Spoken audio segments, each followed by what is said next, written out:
Hello friends, social science study room में आपका स्वागत है। आज हम पीवाईक्यू करेंगे, प्रीवियस ईयर के क्वेश्चन पेपर। हमारी ज्योग्राफी की थ्योरी की क्लासेस पूरी हो चुकी है, यानी कि 6, 7, 8 की ज्योग्राफी हमारी कंप्लीट हो चुकी है। तो आप मेरे चैनल पे विजिट करके वो वीडियोस देख सकते हैं। 6, 7, 8 की सारी ही ज्योग्राफी के चैप्टर मैंने करा दिए हैं, सारी ही थ्योरी हमारी कंप्लीट हो चुकी है, बहुत अच्छे से समझाया गया है। तो वो वीडियो आप ज़रूर देख लें एक बार जाके, बहुत हेल्पफुल वीडियो होगा आपके लिए।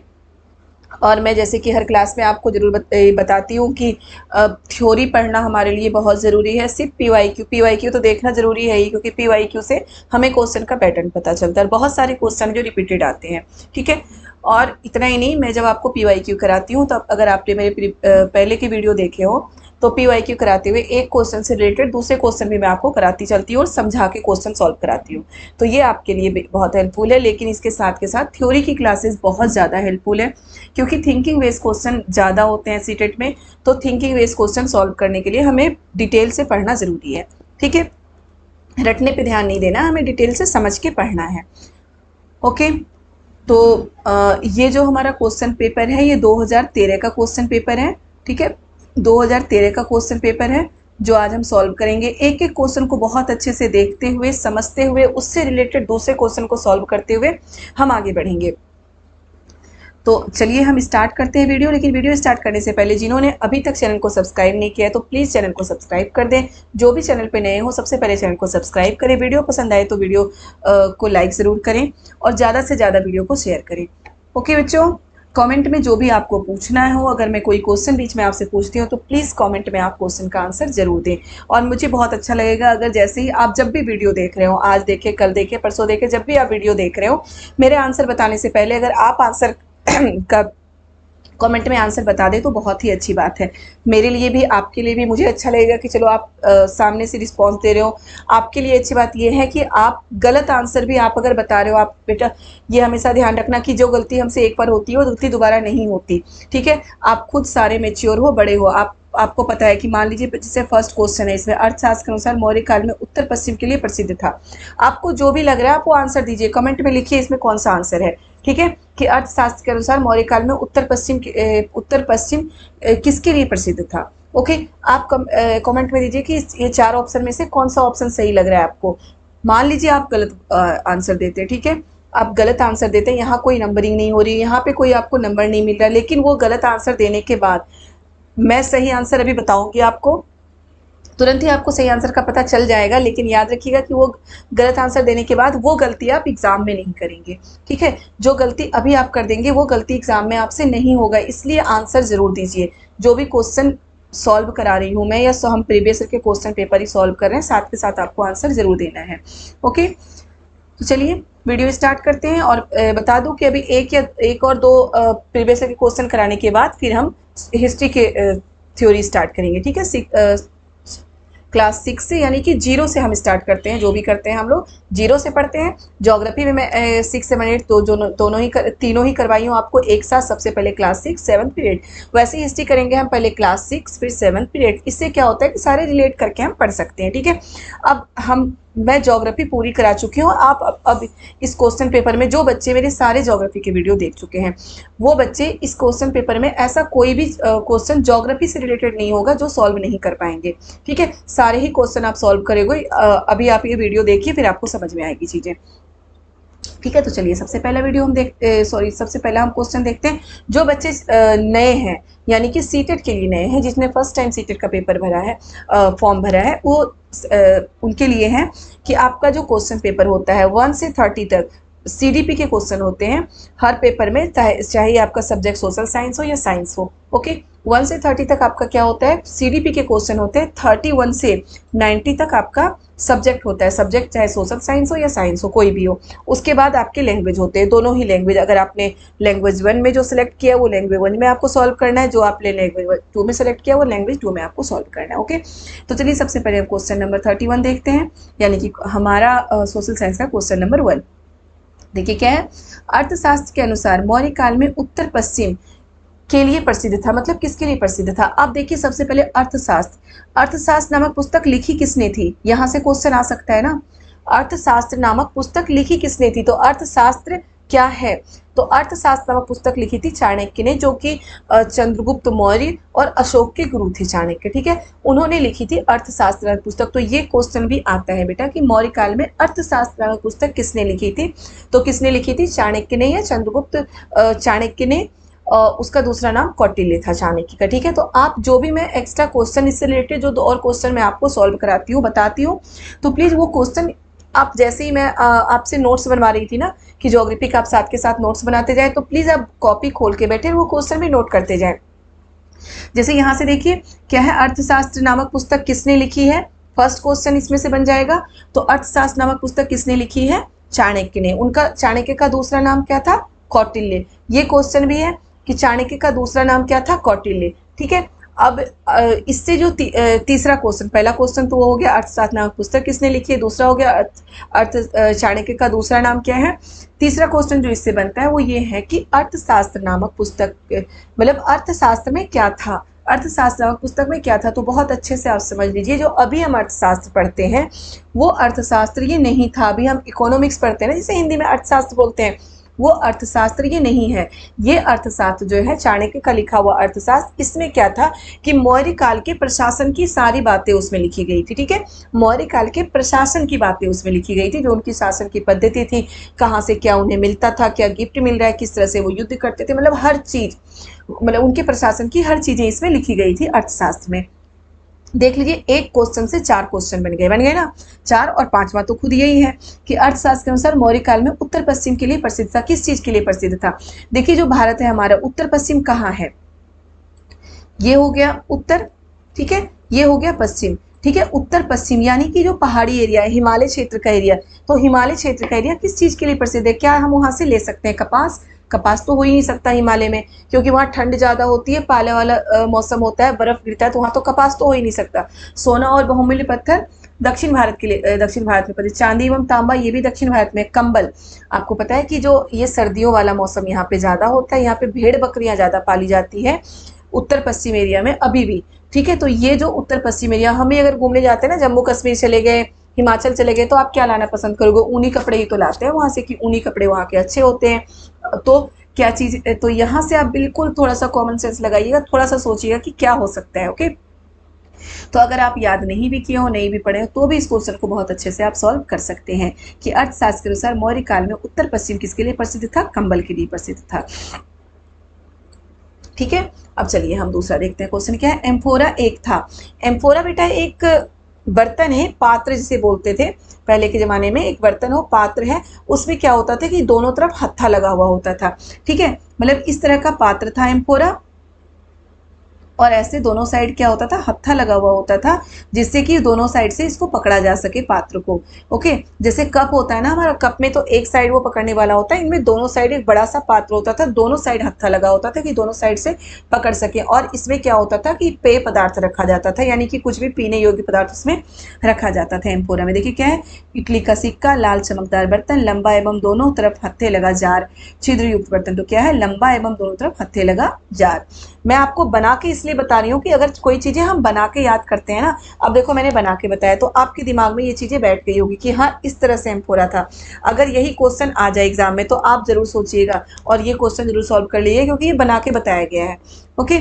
चलिए नेक्स्ट क्वेश्चन देखते हैं क्या है। रोमन साम्राज्य में काली मिर्च की इतनी मांग थी कि इसे के नाम से बुलाते थे। काली मिर्च, याद रखिएगा, रोमन साम्राज्य में काली मिर्च को क्या बोला जाता था। यहाँ पे यही क्वेश्चन है कि रोमन साम्राज्य में काली मिर्च को क्या बोला जाता था। तो रोमन साम्राज्य में काली मिर्च को क्या बोला गया है? काला सोना, ठीक है। क्या बोला गया है रोमन साम्राज्य में? काली मिर्च को काला सोना। बहुत ज्यादा मांग थी वहां पे काली मिर्च की, जो भारत से जाता था, ठीक है, भारत से काली मिर्च जाता था। और रोमन साम्राज्य में काली मिर्च को क्या बोला गया है? काला सोना। और बेटा पेट्रोल को भी काला सोना बोला गया है, लेकिन याद रखिएगा ज्योग्राफी में हम पढ़ चुके हैं कि पेट्रोल को काला सोना बोला जाता है, क्योंकि वो जमीन के अंदर से निकलता है और वो काला होता है। जब उसे जमीन के अंदर से निकाला जाता है तो सब साफ करने से पहले वो काला होता है बिल्कुल, तो उसे भी काला सोना, कीमती होता है, महंगा है, तो उसे भी काला, और जमीन के अंदर से निकला है तो उसे भी काला सोना बोला गया है। लेकिन जहाँ पे रोमन साम्राज्य की बात आ जाएगी कि रोमन साम्राज्य में, ये भी आ सकता है रोमन साम्राज्य में काला सोना किसे बोला गया है, तो किसे बोला गया है? काली मिर्च को बोला गया है, ठीक है। अब देखिए क्वेश्चन नंबर 34 क्या है। रहट, चरखे एवं आग्नेय अस्त्रों का आविष्कार में हुआ था। रहट, चरखे एवं आग्नेय अस्त्रों का आविष्कार कब हुआ था? मध्यकाल में हुआ था। ये 6th क्लास में है। ये भी है काला सोना वाला भी, एम्फोरा, ये सारे जो हम पढ़ रहे हैं ये सब किस में है, 6 क्लास की जो हिस्ट्री में है, ठीक है। किराहट, चरखे एवं आग्नेयास्त्रों का आविष्कार कब हुआ था, मध्यकाल में हुआ था। ओके, चलिए नेक्स्ट देखते हैं क्या निम्नलिखित में से किस दिल्ली के सुल्तान की प्रशंसा में एक संस्कृत प्रशस्ति पाया गया है। तो जो बलबन थे, बलबन दिल्ली के सुल्तान थे और बलबन की प्रशंसा में संस्कृत में प्रशस्ति लिखी गई थी। अब है कि प्रशस्ति होता क्या है। प्रशस्ति, देखिए यहाँ पे ये क्वेश्चन में ही आंसर, इसका भी आंसर है। अगर ये क्वेश्चन आ जाए कि प्रशस्ति क्या है, क्वेश्चन आया तो इसमें क्या है, निम्नलिखित में से किस दिल्ली के सुल्तान की प्रशंसा में एक संस्कृत प्रशस्ति पाया गया था। तो बेटा प्रशस्ति क्या होता है कि किसी भी सुल्तान या राजा के लिए उनकी प्रशंसा में लिखी गई कोई बुक हो सकती है कुछ, उसे ही प्रशस्ति कहते थे, ठीक है। प्रशस्ति में हमेशा ही सुल्तान या राजा की प्रशंसा होती थी, उनकी तारीफों में चीजें लिखी जाती थी। ओके, तो बलबन थे जिनकी प्रशंसा में क्या होता था, दिल्ली के सुल्तान थे बलबन जिनकी प्रशंसा में एक संस्कृत प्रशस्ति, बहुत इंपॉर्टेंट है कि संस्कृत प्रशस्ति किसके, दिल्ली के कौन से सुल्तान की प्रशंसा में लिखी गई थी, तो बलबन के प्रशंसा में। बेटा ये सारे क्वेश्चन जो मैं आपको कराती है इससे रिलेटेड और भी क्वेश्चन कराती हूँ, सिर्फ सीटेट के लिए नहीं, यूपीएससी के लिए, या बाकी आप बीपीएससी का एग्जाम दे दो, यूपीएससी दो, यूपी टेट दे, सुपर टेट दे, हर चीज के लिए इंपॉर्टेंट है, इसलिए प्लीज जरूर पढ़े। ओके, ठीक है। क्या पाया गया, संस्कृत प्रशस्ति पाया गया है बलबन की प्रशंसा में। ओके, अब देखिए क्या है, हिरण्यगर्भ नामक अनुष्ठान किया जाता था। तो हिरण्यगर्भ नामक जो अनुष्ठान था वो किस लिए किया जाता था कि कोई भी जो क्षत्रिय नहीं है वो एक यज्ञ होता था हिरण्यगर्भ नामक, वो यज्ञ करके वो अपने आप को क्षत्रिय घोषित करते थे, ठीक है, वो अपने आप को क्षत्रिय घोषित करते थे हिरण्यगर्भ नामक यज्ञ करके। चलिए पहले इसका आंसर देखते हैं, फिर इससे रिलेटेड और क्वेश्चन सॉल्व करेंगे हम, ठीक है। क्या हिरण्यगर्भ नामक अनुष्ठान किया जाता था जब एक राजा किसी क्षेत्र को जीतता था, राजा को क्षत्रिय घोषित करने के लिए, चाहे वो जन्म से क्षत्रिय हो या ना हो। तो ये बिल्कुल सही आंसर है हमारा कि राजा को क्षत्रिय घोषित करने के लिए, चाहे वो जन्म से क्षत्रिय हो या ना हो। तीसरा, हिरण का शिकार करने के लिए, पुत्र के जन्म के लिए नहीं। हिरण्यगर्भ नामक अनुष्ठान क्या था कि ये एक यज्ञ था और राजा को क्षत्रिय घोषित करने के लिए, मतलब कि कोई राजा हो चाहे वो क्षत्रिय ना हो, तो अपने आप को क्षत्रिय घोषित करने के लिए वो हिरण्यगर्भ नामक यज्ञ करवाते थे। और जो राजा हिरण्यगर्भ नामक यज्ञ करा लेते थे वो क्षत्रिय, मतलब क्षत्रिय घोषित हो जाते थे, उन्हें क्षत्रिय माना जाता था, ठीक है।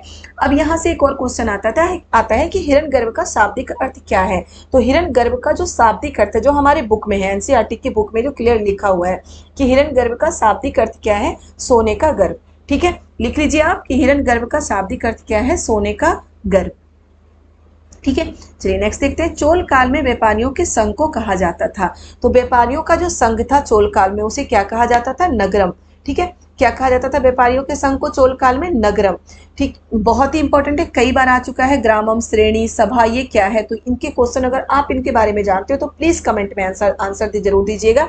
बाकी मैं जब आपको हिस्ट्री पढ़ाऊंगी तो डिटेल से ये सारी चीजें समझाते हुए आपको पढ़ाऊंगी, लेकिन ये क्वेश्चन जब है तो क्वेश्चन जरूर सॉल्व करेंगे। चोल काल में व्यापारियों के संघ को क्या कहा जाता था, तो नगरम कहा जाता, ठीक है। अब चलिए देखते हैं, नाथ साहित्य का संबंध है, नाथ साहित्य का संबंध किससे है, बंगाली से। ओके, अब नेक्स्ट क्वेश्चन क्या है, खान अब्दुल गफ्फार खान ने उत्तर पश्चिमी सीमांत प्रांत में शक्तिशाली अहिंसक आंदोलन चलाया था के रूप में जाना जाता है। वो आंदोलन किस रूप में जाना जाता है, खान अब्दुल गफ्फार खान ने उत्तर पश्चिम, ये भी यही आ गया, उत्तर पश्चिम क्या है, वही जो इधर का क्षेत्र होता है, हिमाचल वगैरह का जो क्षेत्र है, पंजाब भी हो सकता है, हिमाचल हो सकता है, ये क्षेत्र उत्तर पश्चिम सीमांत प्रांत में शक्तिशाली अहिंसक आंदोलन चलाया। अब याद रखिएगा, खान अब्दुल गफ्फार खान ने, ये आज़ादी के पहले की बात है तो पाकिस्तान भी आता है इसमें, ठीक है, उत्तर पश्चिम में शक्तिशाली अहिंसक आंदोलन चलाया जिसे के रूप में जाना जाता था राम रहीम आंदोलन, बिल्कुल नहीं, खिलाफत आंदोलन तो गांधी जी चला रहे थे। खुदाई खिदमतदार आंदोलन, तो यही है, खुदाई खिदमतदार आंदोलन, उत्तर पश्चिम में इन्होंने एक आंदोलन चलाया था खान अब्दुल गफ्फार खान ने, जिसे क्या बोला गया है, खुदाई खिदमतदार आंदोलन। ओके, चलिए नेक्स्ट देखते हैं, कांग्रेस द्वारा पारित पूर्ण स्वराज 1929 के लिए संघर्ष के प्रस्तावना के बाद को स्वतंत्रता दिवस मनाया गया था। कि कांग्रेस के द्वारा पारित हुआ था पूर्ण स्वराज, जो कब हुआ था, 1929 में, 1929 में, के लिए संघर्ष की प्रस्तावना के बाद पहला स्वतंत्रता दिवस मनाया गया था। यानी कि आज़ादी के पहला स्वतंत्रता दिवस कब मनाया गया था, तो वो मनाया गया था हमारा 26 जनवरी 1930 को। कब मनाया गया था, 26 जनवरी 1930 को। देखिए, कांग्रेस द्वारा पारित पूर्ण स्वराज कब पारित हुआ था, यहाँ से क्वेश्चन आ सकता है कि कांग्रेस द्वारा पूर्ण स्वराज पारित कब हुआ था, 1929 को, ठीक है। पूर्ण स्वराज के लिए संघर्ष की प्रस्तावना के बाद 26 जनवरी 1930 को स्वतंत्रता दिवस मनाया गया था। अब बेटा यहाँ से जो क्वेश्चन, दूसरा क्वेश्चन आता है इससे रिलेटेड, वो ये क्वेश्चन आता है कि हमारा संविधान देखिए बन के तैयार हो गया था 26 नवंबर 1949 में, ठीक है, कि 26 नवंबर 1949 में संविधान बन के तैयार हो गया था, लेकिन संविधान लागू कब हुआ था? उससे 2 महीने के बाद, ठीक है, 26 जनवरी 1950 में संविधान लागू हुआ था। तो ये क्वेश्चन आता है या फिर ये हमारे दिमाग में बात आती है कि जब संविधान बनने में इतने साल 2 साल 11 महीने, इतने मतलब कि 2 साल 3 साल के लगभग संविधान बनने में हमारा लगा है, तो फिर उसको उतने मेहनत, उतना लग के, उतने सारे लोगों की मेहनत लगी है, उतना सारा टाइम लगा है संविधान बनने में, तो इतना टाइम लगने के बाद फिर संविधान को 2 महीने के लिए क्यों रोक दिया गया? अगर 26 नवंबर को वो बन गया था तो 26 जनवरी 1950 को क्यों लागू किया गया? तो बेटा इसी 26 जनवरी 1930 को, जो कि हमारा पूर्ण स्वराज पारित होने के बाद जो प्रथम स्वतंत्रता दिवस मनाया गया था आज़ादी के पहले, 26 जनवरी 1930 को मनाया गया था। और इसी दिन को सेलिब्रेट करने के लिए जो संविधान हमारा लागू हुआ था, संविधान जो लागू हुआ है 26 जनवरी को लागू किया गया, ठीक है। तो ये भी क्वेश्चन आता है कि संविधान बन के तैयार कब हुआ था? तो संविधान बन के तैयार हुआ था 26 नवंबर 1949, यानी कि 26 नवंबर 1949 में। और संविधान लागू कब हुआ है? 26 जनवरी 1950 में। बिल्कुल ये भी याद रखिएगा दोनों डेट, और ये डेट भी आपको याद रखना है कि सबसे पहला स्वतंत्रता दिवस आज़ादी के पहले कब मनाया गया था? 26 जनवरी 1930 में। ओके, अब चलिए आगे देखते हैं। ये देखिए हमारा ज्योग्राफी का जो क्वेश्चन आ गया है, बिग बियर एक उदाहरण है। ये 6th क्लास की ज्योग्राफी है बेटा। बिग बियर उदाहरण है किसका? नक्षत्र मंडल का। ओके, बिग बियर एक उदाहरण है, किसका उदाहरण है? नक्षत्र मंडल का। आकाशगंगा क्या है, गैलेक्सी क्या है, ये आप देख सकते हैं। अगर आप चाहें तो प्लीज़ कमेंट में मुझे ज़रूर लिख के बताएं कि आकाशगंगा क्या है, गैलेक्सी क्या है, क्योंकि कहीं से भी क्वेश्चन आ सकता है। प्रीवियस ईयर के क्वेश्चन पेपर सॉल्व कराने का मतलब यही है कि इसके ऑप्शन से आपको क्वेश्चन बना के पूछ दिया जा सकता है। ओके, चलिए नेक्स्ट क्वेश्चन देखते हैं। पृथ्वी से चंद्रमा का केवल एक ही भाग दिखाई पड़ता है, क्यों? क्या है? ये भी 6th क्लास की ज्योग्राफी में है कि पृथ्वी से चंद्रमा का केवल एक ही भाग क्यों दिखाई पड़ता है? तो बेटा जो चंद्रमा है वो पृथ्वी का क्या है? प्राकृतिक उपग्रह है। ओके, पृथ्वी का एकमात्र प्राकृतिक उपग्रह है चंद्रमा, याद रखिएगा, एकमात्र प्राकृतिक उपग्रह है चंद्रमा। ये भी क्वेश्चन आता है, एक क्वेश्चन तो इससे यहाँ से ये बन गया। अब ये क्वेश्चन बनता है एक और कि चंद्रमा पृथ्वी की परिक्रमा करने में कितना दिन लगाता है? तो 27 दिन, ठीक है। चंद्रमा को पृथ्वी की परिक्रमा करने में 27 दिन लगता है, और वही 27 दिन में चंद्रमा अपने अक्ष पे भी घूमता है, यानी कि उसके घूर्णन और परिक्रमण दोनों का टाइम बिल्कुल एक ही है। 27 दिन में वो पृथ्वी की भी परिक्रमा करता है और 27 दिन में वो अपने अक्ष पे भी घूमता है, ठीक है। और यही कारण है कि पृथ्वी से चंद्रमा का केवल एक ही भाग दिखाई देता है, क्योंकि वो वही 27 दिन में, मतलब कि उनके घूर्णन और परिक्रमण का जो टाइम है, जो समय है, वो बराबर है। यही कारण है कि पृथ्वी से चंद्रमा का केवल एक ही भाग दिखाई देता है। अब हम देखते हैं ऑप्शन क्या है। चंद्रमा का दूसरा भाग केवल दिन के समय पृथ्वी की ओर होता है। दूसरे में है चंद्रमा का दूसरा भाग केवल अमावस्या को पृथ्वी की ओर होता है। तीसरा है चंद्रमा को पृथ्वी के चारों ओर चक्कर लगाने तथा अपने अक्ष पे घूमने में समान समय लगता है। तो ये ऑप्शन हमारा बिल्कुल सही है, जो मैं अभी आपको बता चुकी हूँ। ऑप्शन नंबर 4 भी हम देखते हैं क्या है। चंद्रमा को अपने अक्ष पर एक चक्कर लगाने में 1 प्रकाश वर्ष लगता है। तो प्रकाश वर्ष क्या होता है? ओके, 1 प्रकाश वर्ष क्या होता है? तो बिल्कुल इसका आंसर आप मुझे देंगे। अगर आप मेरे 6th क्लास की थ्योरी की सारी क्लासेस अटेंड कर चुके हैं तो इसका आंसर आप आराम से दे सकते हैं कि 1 प्रकाश वर्ष क्या होता है। और ये प्लीज़ ये आंसर आप मुझे कमेंट में जरूर बताएं, ठीक है। अगर नहीं बता सकते तो नेक्स्ट वीडियो में इसका आंसर आपको बताऊंगी। चलिए ठीक है, 43 है। पृथ्वी अपने अक्ष पर घूमती है। अब पृथ्वी अपने अक्ष पर कैसे घूमती है? पूरब से पश्चिम, पश्चिम से पूरब, कैसे घूमती है? उत्तर से दक्षिण, दक्षिण से उत्तर। तो हमारे दिमाग में हमेशा क्या आता है कि सूर्य जो है वो पूरब की ओर से निकलता है, ठीक है। सूर्य पूरब की ओर से निकल के पश्चिम की ओर अस्त हो जाता है। तो हमारी जो पृथ्वी है पूरब से पश्चिम घूमती है। नॉर्मली लोग यही लगाएंगे।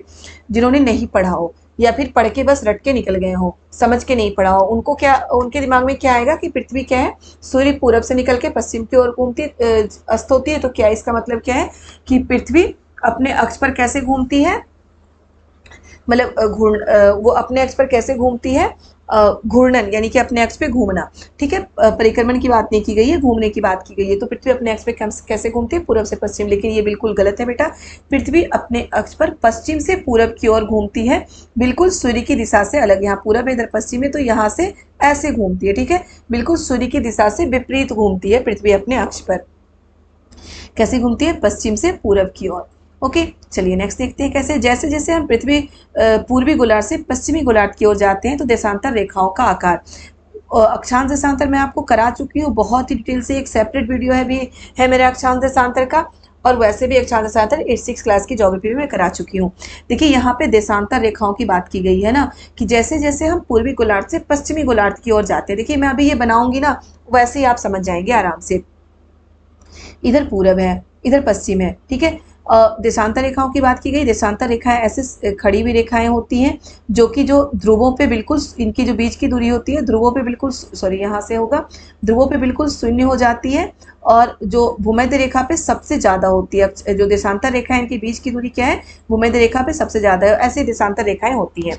तो देखिए क्या है, जैसे जैसे हम पूर्वी गोलार्ध से पश्चिमी गोलार्ध की ओर जाते हैं, ठीक है, कई सारी देशांतर रेखाएं हैं। ये 0 डिग्री देशांतर रेखा है जिसे ग्रीन बीच भी कहा जाता है, सबसे बीच में होता है, ठीक है। वहां से पूरब की ओर 180 देशांतर रेखाएं हैं, और वहां से पश्चिम की भी ओर 180 देशांतर रेखाएं।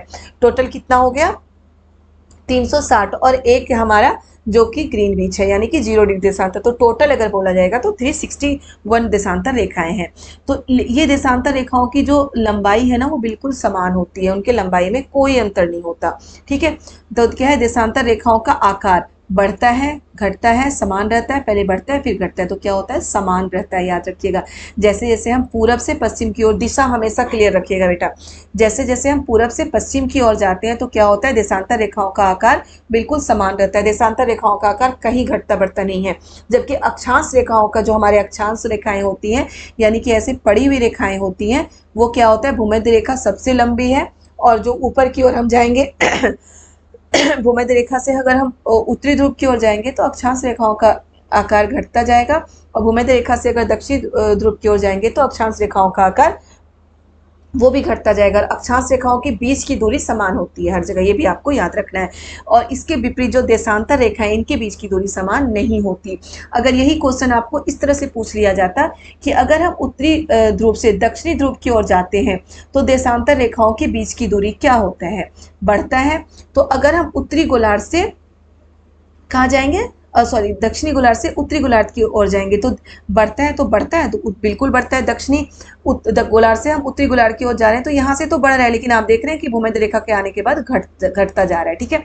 लेकिन ये सीधे कहाँ पे हमें पहुंचा रहा है, उत्तरी ध्रुव पे। अगर दक्षिणी ध्रुव से भूमध्य रेखा की बात की जाती तो ये ऑप्शन सही हो जाता, लेकिन उत्तरी ध्रुव पे बढ़ता भी नहीं है घटता नहीं है, समान रहता है, पहले बढ़ता है फिर घटता है, तो ये बिल्कुल सही ऑप्शन होता। अगर क्वेश्चन ये आता कि अगर भूमध्य रेखा ये अगर देशांतर हम दक्षिणी ध्रुव से उत्तरी ध्रुव तक जाएंगे तो देशांतर रेखाओं का आकार क्या होता है, तो पहले बढ़ता है, देख चुके हो यहाँ से, पहले बढ़ता है और फिर घटता चला जाता है। और ध्रुवों पे देशांतर रेखाओं की जो बीच की दूरी होती है वो बिल्कुल शून्य होती है, ठीक है, क्योंकि ध्रुवों पे सारे देशांतर रेखाएं मिल जाती हैं। ओके बेटा, ये बहुत अच्छे से मैं आपको करा चुकी हूँ, इसलिए आप अगर देख चुके हैं थ्योरी की क्लासेस तो आप अच्छे से सॉल्व कर सकते हैं। और इससे रिलेटेड तो मैंने दूसरा क्वेश्चन बोला है, बिल्कुल आपको ये समझना है, समझ के याद करना है। अब है पृथ्वी दिन कहलाता है। पृथ्वी दिन क्या है, तो पृथ्वी दिन से हमारे दिमाग में क्या आता है, जो दिन मतलब 12 घंटे का दिन, जब सूर्योदय होता है तो वो दिन है, लेकिन ये नहीं है। पृथ्वी दिन 24 घंटे का समय होता है, ठीक है, यानी कि पृथ्वी के अपने अक्ष पे घूर्णन में लगा समय वही होता है पृथ्वी दिन, अपने अक्ष पे। ये क्वेश्चन भी आता है यहाँ से, देखिए कि अपने अक्ष पे जो पृथ्वी का घूर्णन है उससे क्या होता है, मौसम में परिवर्तन होता है, दिन रात होते हैं, क्या होता है, तो घूर्णन के कारण क्या होता है, पृथ्वी के घूर्णन के कारण दिन और रात होते हैं, और परिक्रमण के कारण क्या होता है, मौसम में परिवर्तन होता है, ठीक है। देखिए पृथ्वी दिन कहलाता है जितने समय तक सूर्य पृथ्वी पर एक विशेष स्थान पर चमकता है, बिल्कुल नहीं। ग्रीन बीच का मानक समय, ग्रीन बीच का मानक समय क्या है, 0 डिग्री देशांतर। पृथ्वी द्वारा अपने अक्ष पर घूमने में लिया गया समय, तो ये बिल्कुल सही है, पृथ्वी द्वारा अपने अक्ष पर घूमने में लिया गया समय पृथ्वी दिन है, यानी कि जो 24 घंटे का समय होता है, पृथ्वी अपने अक्ष पर 24 घंटे में घूमती है, दिन और रात दोनों ही उसमें शामिल होते हैं, उसे ही क्या बोला गया है, पृथ्वी दिन। चलिए नेक्स्ट देखते हैं। विषुव के दिन सूर्य की सीधी किरणें पड़ती हैं, विषुव नाम से क्लियर है, बिल्कुल सही है। ये ज्योग्राफी में बेटा जाके देखिएगा, क्योंकि उसमें ना बहुत ही डिटेल से चीजें मैं बताई हूँ, बताया गया है चैप्टर में भी, और वहां से क्वेश्चन आता ही आता है, बहुत सारे क्वेश्चन आते हैं वहां से क्वेश्चन कई बनते हैं कि पृथ्वी पर दिन और रात बराबर कब होता है, मतलब उत्तरी गोलार्ध में, ये पूर्वी गोलार्ध में कब, पूर्वी गोलार्ध में क्या होता है कि दिन और रात बराबर कब होते हैं, उत्तरी गोलार्ध में दिन और रात बराबर कब होते हैं, कर्क रेखा पे सूर्य की किरणें सीधी कब होती है, विषुवत रेखा पे सूर्य की किरणें सीधी कब पड़ती हैं, ये सारी चीज़ें बिल्कुल उसमें बहुत ही क्लियर बताया गया। यहाँ से क्वेश्चन आता ही आता है, बिल्कुल आता है, हर बार एक या दो क्वेश्चन आएगा। तो वो चैप्टर आप बहुत अच्छे से करिएगा, 6th क्लास की ज्योग्राफी में है, वो जाके आप देखिएगा।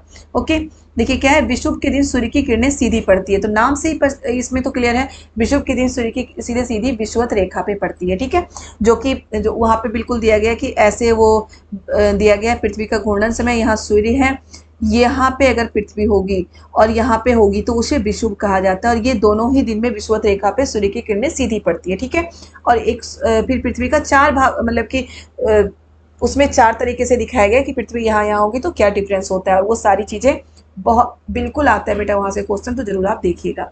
ओके, तो चलिए क्या है, विषुव के दिन सूर्य की किरणें सीधी कहाँ पड़ती है, विषुवत रेखा पे पड़ती है। ओके, नेक्स्ट क्वेश्चन देखते हैं, अटलांटिक महासागर में अनेक पोताश्रय एवं पत्तन है, क्योंकि अटलांटिक महासागर, अब आप बताओ, सोचोगे कि मैं हर क्वेश्चन बोल रही हूँ, बताया हुआ है, तो बिल्कुल बताया हुआ है कि सारे ही क्वेश्चन जो हमारे थ्योरी के क्वेश्चन, जो ज्योग्राफी मतलब कि जो भी हमारे सब्जेक्ट के क्वेश्चन जो आते हैं सीडीपी छोड़ के, वो हमारे एनसीईआरटी की बुक से आती है। तो मैं ज्योग्राफी सारे ही करा चुकी हूँ थ्योरी, तो फिर तो वहीं से तो पूछा गया और सारा ही मेरा बताया हुआ है। क्या अटलांटिक महासागर में अनेक पोताश्रय पत्तन है, क्योंकि अटलांटिक महासागर जो है, इसके बारे में बताइए कि अटलांटिक महासागर एस आकार का है, और इसके जो किनारे होते हैं ना, वो क्या है, किनारे तंदुरित है, यानी कि टूटी फूटी है किनारे। इसके जो अटलांटिक महासागर किनारा है ना, टूटा फूटा सा है, तंदुरित है। तो तंदुरित होने के कारण क्या होता है कि यहाँ पे जो नाव होते हैं, जो जहाज होते हैं, उनको किनारे तक आने में सहायता मिलती है।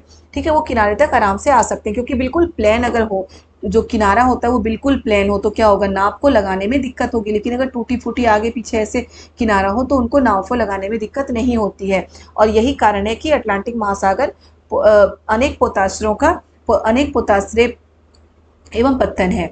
देखिए क्या है, अटलांटिक महासागर में अनेक पोताश्रय एवं पत्तन है, क्योंकि संयुक्त अमेरिका और यूरोप के बीच भारी मात्रा में समुद्री व्यापार होता है। अटलांटिक महासागर में मत्स्य उद्योग विकसित है। अटलांटिक महासागर की तट रेखा अधिक तंदुरित है, तो बिल्कुल सही है, अटलांटिक महासागर की तट रेखा अधिक तंदुरित है। तो यहाँ से जो बहुत सारे क्वेश्चन आते हैं, यहाँ से एक क्वेश्चन तो ये आता है जो अभी आ चुका है। दूसरा क्वेश्चन ये आता है कि अटलांटिक महासागर का आकार क्या है, तो अटलांटिक महासागर एस आकार का है, याद रखिएगा। अटलांटिक महासागर क्या है, एस आकार का है। तीसरा क्वेश्चन इससे ये आता है कि अटलांटिक मतलब कि कौन सा महासागर है जो व्यापार के लिए सबसे व्यस्त महासागर कौन सा है, तो अटलांटिक महासागर ये हमारा है जो व्यापार के लिए सबसे व्यस्त महासागर माना गया है। ठीक है, चलिए अब देखते हैं नेक्स्ट क्या है, दुनिया की सबसे लंबी पर्वत श्रृंखला कौन सी है। तो दुनिया की जो सबसे लंबी पर्वत श्रृंखला है वो कौन सी है, एंडीज पर्वत श्रृंखला। एंडीज पर्वत श्रृंखला दुनिया की सबसे लंबी पर्वत श्रृंखला है। ठीक है, अब लंबी और बड़ी, बड़ी का मतलब होता है जिसकी ऊंचाई ज्यादा हो, ऊंची हो, और लंबी का मतलब जो बहुत लंबे, मतलब कि बहुत ही दूरी तक हो पर्वत श्रृंखला। तो क्या है, दुनिया की सबसे लंबी पर्वत श्रृंखला कौन सी है, एंडीज पर्वत श्रृंखला है। चलिए अब नेक्स्ट देखते हैं, भारत में उष्णकटिबंधीय वर्षा वन कहाँ पाए जाते हैं। तो बेटा मैं आपको बता चुकी हूँ कि फिर से आपको बना के मैं बता रही हूँ, वैसे मैंने चैप्टर में बता दिया है आपको कि देखिए पृथ्वी है, पृथ्वी के बीचों बीच क्या है, भूमध्य रेखा है। भूमध्य रेखा के आसपास का क्षेत्र जो होता है वो उष्णकटिबंधीय क्षेत्र होता है। ये कर्क रेखा है, ये मकर रेखा है। भारत के बीचों बीच कौन सी रेखा गुजरती है, कर्क रेखा गुजरती है ना। भारत के बीचों बीच कौन सी रेखा गुजरती है, कर्क रेखा गुजरती है। तो मैं आपको बता चुकी थी कि जो उष्णकटिबंधीय क्षेत्र है वो भूमध्य रेखा के आसपास का क्षेत्र है। तो आप देख सकते हैं कि भूमध्य रेखा के आसपास भारत का दक्षिणी भारत का क्षेत्र आता है, और यहाँ पे हमारा क्या है, अंडमान निकोबार द्वीप समूह है। कहाँ पे, बंगाल की खाड़ी में, है ना, अंडमान निकोबार द्वीप समूह। तो कहाँ पे हो सकता है उष्णकटिबंधीय वर्षावन, थोड़ा सा सोच के करेंगे हम सॉल्व कि उष्णकटिबंधीय वर्षावन कहाँ पे हो सकता है। मध्य प्रदेश, मध्य प्रदेश में तो हो ही नहीं सकता, मध्य प्रदेश तो बिल्कुल ऊपर है, कर्क रेखा से ऊपर आ जाएगा, तो मध्य प्रदेश में नहीं हो सकता। हिमाचल प्रदेश में, हिमाचल प्रदेश तो बिल्कुल भी ऊपर है। अंडमान निकोबार द्वीप समूह, तो ये बिल्कुल सही ऑप्शन है। अंडमान निकोबार द्वीप समूह में हमारा क्या है, उष्णकटिबंधीय वर्षावन है। भारत के अंडमान निकोबार द्वीप समूह में उष्णकटिबंधीय वर्षावन है। ओके, राजस्थान में तो वर्षावन है ही नहीं, वन ही बहुत कम है राजस्थान में। चलते अब नेक्स्ट देखते हैं, लौटते मानसून के समय आर्द्र पवनें बहती हैं। लौटते मानसून के समय, मानसून का मतलब क्या होता है, बारिश का आगमन और बारिश की वापसी। तो लौटते मानसून के समय आर्द्र पवनें बहती है। तो पहले हम दोनों ही देख लेते हैं, ये जो समुद्र का हमारा किनारा है, ठीक है, जो मानसून का आगमन होता है, तो मानसून के आगमन के समय क्या होता है कि पवनें समुद्र से स्थल की ओर बहती है। ये भी क्वेश्चन आता है कि मानसून के आगमन के समय पवनें कैसे बहती है, समुद्र से स्थल की ओर। और जब मानसून का मानसून की वापसी होती है, यानी कि लौटते मानसून के समय क्या होता है, पवनें स्थल से समुद्र की ओर बहती है। ठीक है। तो लौटते मानसून के समय पवनी कैसे बहती है? घाटी से मैदान की ओर, बिल्कुल ही समुद्र स्थल से समुद्र की ओर, समुद्र से स्थल की ओर, पठार से मैदान की ओर। तो स्थल से समुद्र की ओर, क्योंकि मानसून का लौटना है ना, मानसून अब जा रहा है, तो पवनी कैसे बनी बहेगी? स्थल से समुद्र की ओर। और मानसून के आगमन के समय पवनी कैसे बहती है? समुद्र से स्थल की ओर। ठीक है। क्वेश्चन हमारा ये भी आता है कई बार कि लौटते मानसून के समय सबसे अंतिम में बारिश कहाँ होती है? तो लौटते मानसून के समय सबसे जो लास्ट में बारिश हमारी कहाँ पे होती है?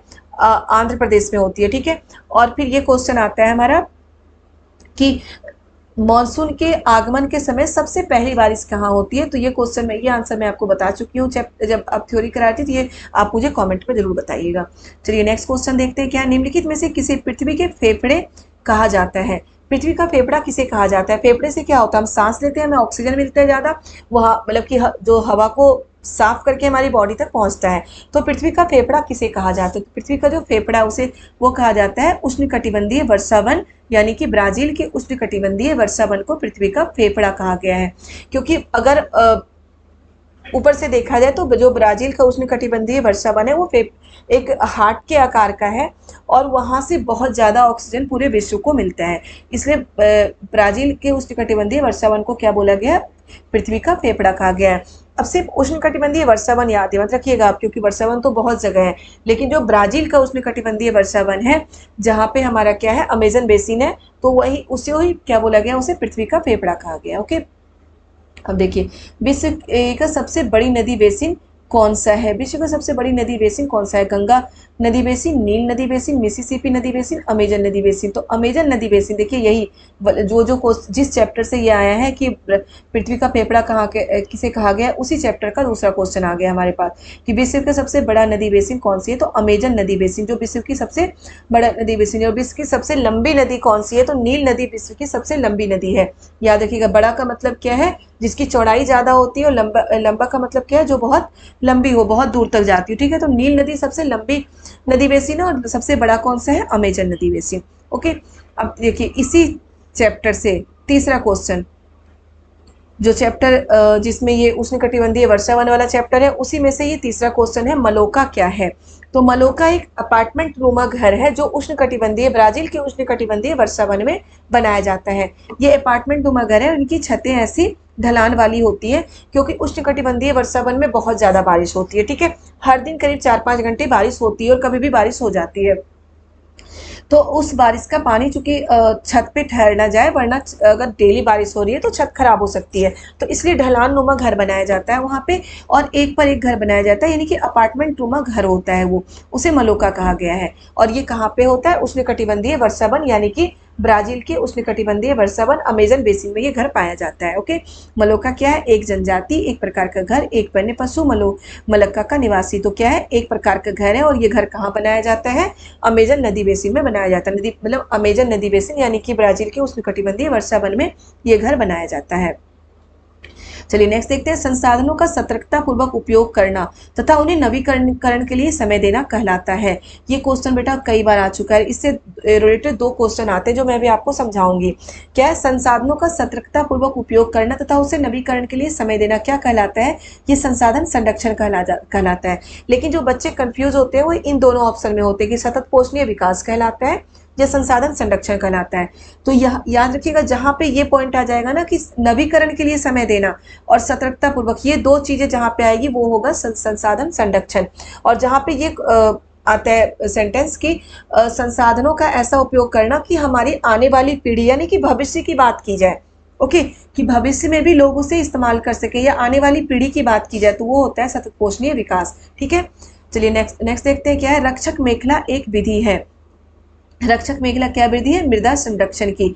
रक्षक मेखला में क्या होता है? कतार से पेड़ें लगाई जाती हैं। ठीक है। और ये तटीय प्रदेशों में उपाय लगाया जाता है रक्षक मेखला का, क्योंकि तटीय प्रदेशों में हवा बहुत तेज चलती है, तो मिट्टी का कटाव ज्यादा होता है।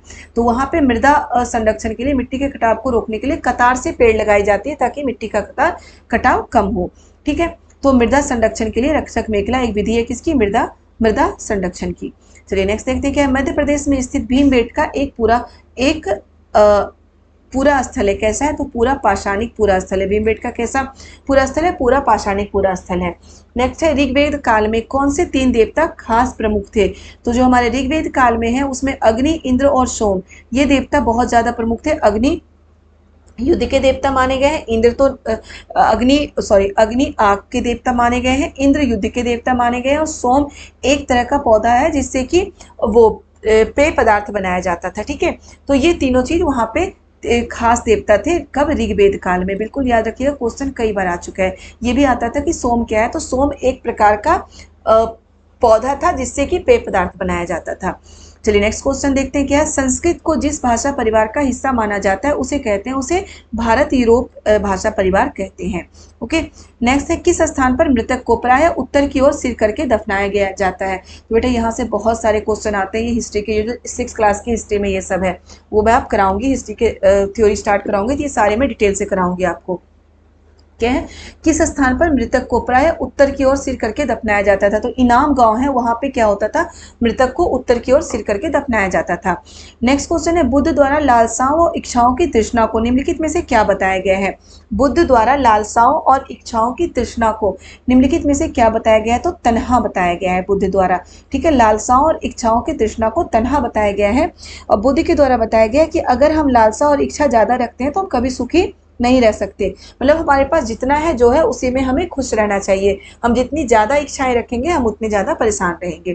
ठीक है, तो बेटा आज की वीडियो में हम इतनी करेंगे। 30 क्वेश्चन 60 तक हो चुका है, 61 से 90 हम कल की वीडियो में करेंगे, क्योंकि हर एक क्वेश्चन हम अच्छे से समझ के उससे रिलेटेड कई क्वेश्चन करते हुए आगे बढ़ते हैं। ओके, अगर आपको अच्छे से वीडियो समझ में आया हो, क्वेश्चन समझ में आया हो, आपके लिए हेल्पफुल लगा हो, तो प्लीज़ वीडियो को लाइक जरूर कर दीजिएगा। कमेंट में जो भी क्वेश्चन आपसे पूछा गया हो कमेंट में जरूर आप जवाब दीजिए, और वीडियो को ज़्यादा से ज़्यादा शेयर करिए। साथ के साथ जो भी इस चैनल पे नए हो या फिर जिन्होंने अभी तक चैनल को सब्सक्राइब नहीं किया हो वो चैनल को सब्सक्राइब जरूर कर दीजिए। ओके बच्चों, बाय बाय।